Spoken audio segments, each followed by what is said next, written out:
So they talked to us about the intersection of science and faith, and so the first question that I thought we would wrestle with a little bit is, why do you think that's true of most Christians? Why do we see that within the church so much that we tend to want to pit science and faith against one another? Where does that instinct in us? Because I think maybe some people feel as if it has to be that way.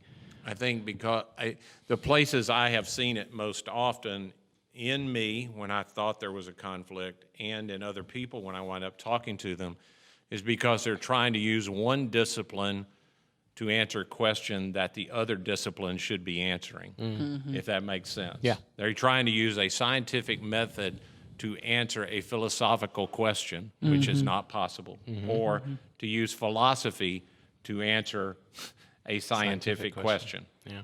Yeah. I think a lot of where it comes down to, and I think this is on both sides, but I'll just talk about the religious side here, is I think both of those carry so much cultural power, or they used to, and Dr. Keller spoke to this a little bit in his answer, but they both carry a lot of cultural power. What I mean by that is there's a lot of influence and a lot of sway, not as much, I'll say, on the religion part in America as it probably was at some point, but that is held by being, hey, we have the answers. You can come to us for answers. We're the ones who have the answers. You can come to us. And so that tempts us to step into things that we necessarily don't have the answer for, because that's not the kind of answers we're trying to get. And vice versa on the other side. And so, and even if you hear this stuff, I watch a lot of nature documentaries with my daughters, because they're very interested in science and the natural world and all that kind of stuff. And so we watch a bunch. And I was watching one about space the other day, and the person who hosting it is an atheist, and by the nature of what they're teaching, they get into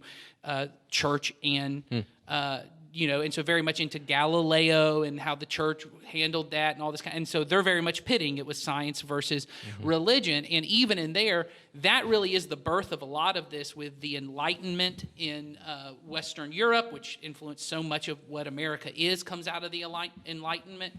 And a lot of that was science coming in and going, hey, we have all the answers. You don't need church anymore. Because that's effectively what this show was getting to, is science has now outgrown church. You don't need that anymore, because they were answering questions, but that was all superstition, as you said. Not answering the same questions, but that didn't matter.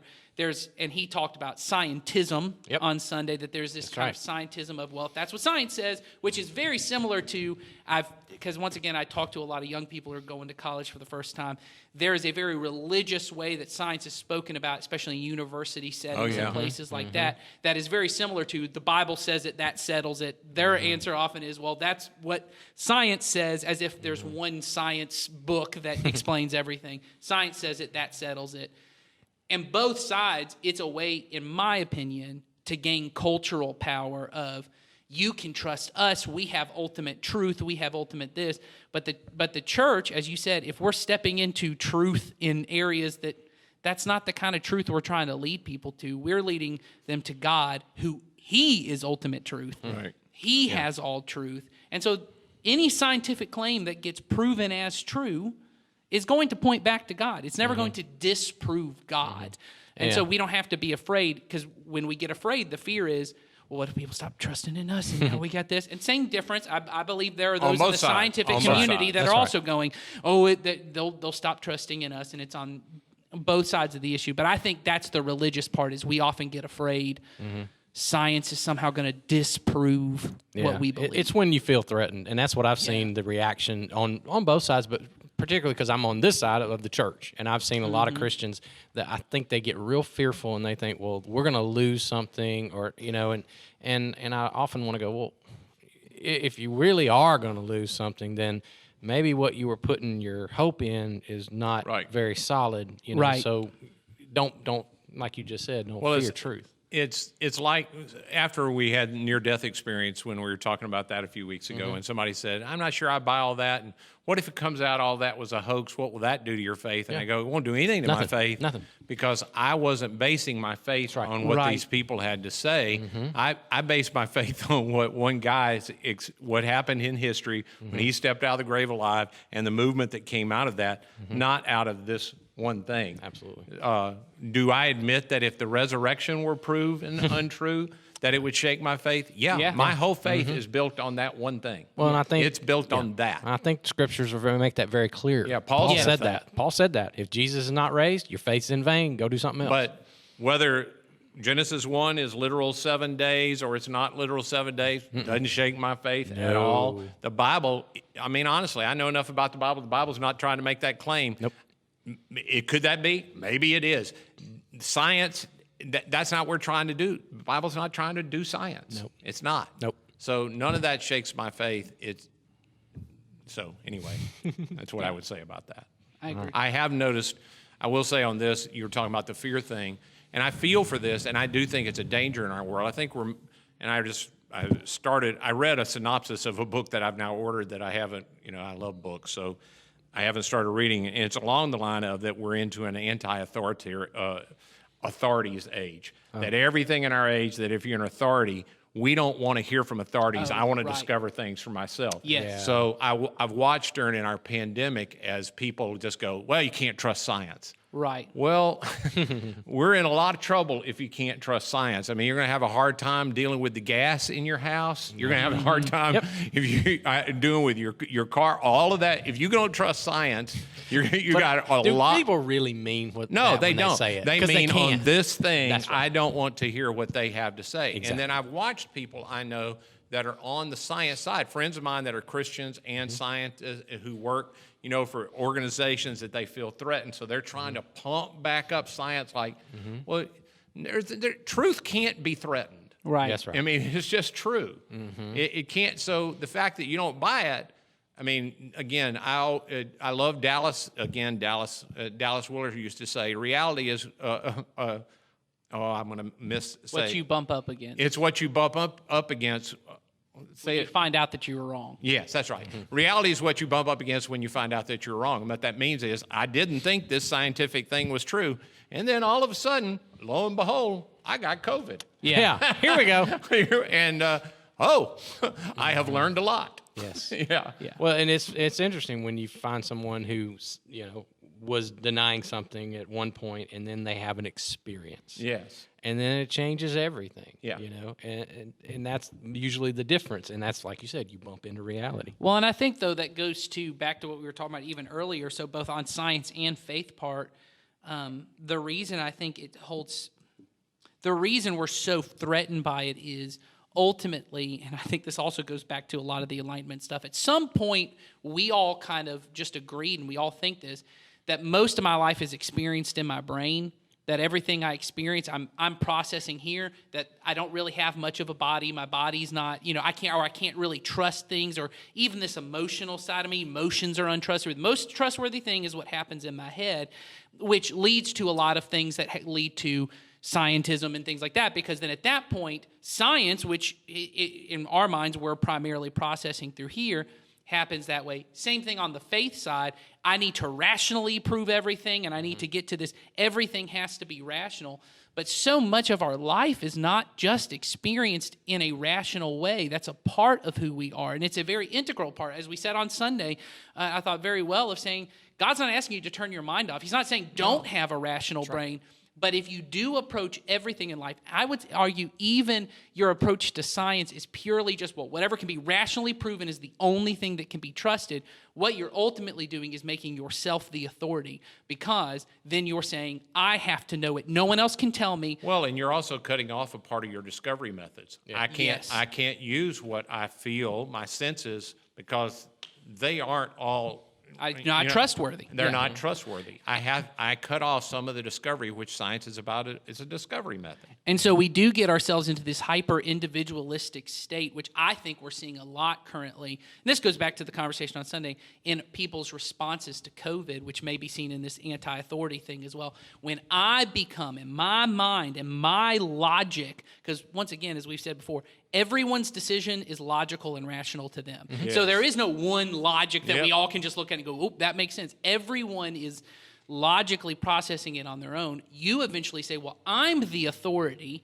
which leads to a religious side. We see this on the religious side. I'm picking and choosing the things I'll follow and I'll believe and I'll trust in, instead of giving myself over to God, over to Jesus, and allowing an authority outside myself to be in charge. Or you're now doing the same thing with something like science and going, well, those scientists, because they believe what I've already agreed to, I can trust them. But any data outside that, and it's why you see the kind of arguments I believe, it's why you see the arguments we see on Facebook and social media over masks and over the vaccines and every one of these kind of things is I can't trust the authority outside. That doesn't logically, rationally make sense, as we say, to a common sense argument, as if common sense was a higher sense than any other sense. Well, everybody who says I don't trust authority is trusting some authority. Well, they're making ultimately themselves trusting the authority. themselves or some other body yeah. that told them I can't trust that authority. Yes. Exactly. Yes. So anyway, and I think that part becomes dangerous on either side. If you're more I don't trust religion and I trust science, or if you're more I don't trust science, I only trust religion, or in the end, I would argue you may only be trusting you. And that's even more dangerous, where I'm only trusting my ability to perceive, understand. Well, because the one person that can't be fooled into thinking I am always right is me. Because no one has as much evidence. Every individual is in this place. No one has as much evidence of how often you've been wrong as you do. Yeah. Right. You may not admit it to anybody else. You know. You have been wrong by the time you're a teenager. You've been wrong thousands of times. By the time you get to be my age, it's billions of times you have been wrong. And you can act like you're not, but to trust yourself, wow, you've been wrong so much, you wouldn't trust anybody else that was as wrong as much as you were. We're in an election cycle right now, and so you're going to hear all that of, let's bring up their past record and that. If I brought your past record up to anybody that you know of yourself, you'd go, that is an untrustworthy source. Never trust that source. Next week, everybody will be able to say, Ed thought the Braves were going to win. That's right. Yeah. Can't trust him anymore. I have been to many money. World Series games where I thought the Braves were going to win. Yep. That's because it wasn't always a rational decision. No, it's an He thought he emotional was one. being rational. I felt it. I hoped it. I wanted it. It was, and you and I have said this before. I remember we had this conversation. Sometimes I'm scared to go back and look at old sermons that I preached. Because I have changed my way of viewing some things. Not necessarily the core of what I said, but the way I would nuance things. Like I just listened to one of my favorite preachers, one of our favorite scholars, Greg Boyd, and he taught a message on Sunday. And at the end of the message, they did a Q&A, and they were asking him about a book he wrote at one time, which one of my favorite books he ever wrote. And he said, "Yeah, it's probably time for me to put out a volume 2 of that," because he said I still believe in it, but I would nuance it differently now. And I'm to the point in my life where I appreciate that more than I do certainty in most. Because if I can be with somebody that said, "Yeah, I was thinking this way at one point, but I learned some things, and now I see it a little differently," and so I would adjust my opinion of that right now. I trust that person because that's a person that's open to evidence. They're going to go where the truth lies. Well, and they're at least starting at the point that all of us who are willing to be honest know I don't believe exactly everything I believed 5 years ago. Right. Yeah. Or last year. Yeah. And if I do, that's a problem. I'm not open to any new information. I'm not open to anything new. Yeah, the world is certainly vastly different than it was this time last October. Yes. Anybody that doesn't think that, wake up, dude. Well, You've been in a coma. Everything's different in the last 6 months. And wherever I drew the line back on my beliefs about some things, I didn't have all the information then. Right. I don't have all the information today. No. And so I should be growing into the truth more and more every single moment. Yes. Well, because once again, maybe this is a good little wrap up on this question. If Jesus is the truth, Yes. every day I'm learning new things about Jesus because it's a relationship. I'm growing closer to him. So my understanding of the capital T truth of Jesus, but also all the little truths of our world should also be growing and changing because I'm understanding him. I'm understanding myself and my relationship to the world and other people better. I hope all the time I'm learning more about I that. think I've told you all, I've said this at many places. About a month ago, I heard somebody say, and it's what I now am saying like it's my own. Somebody was saying, you said this, and he goes, "Well, I always reserve the right to get smarter." Yes. Right, yes. Yes. He said, "You're right, I did say that, but I reserve the right to get smarter." I'm smarter now. I know something different than I knew then.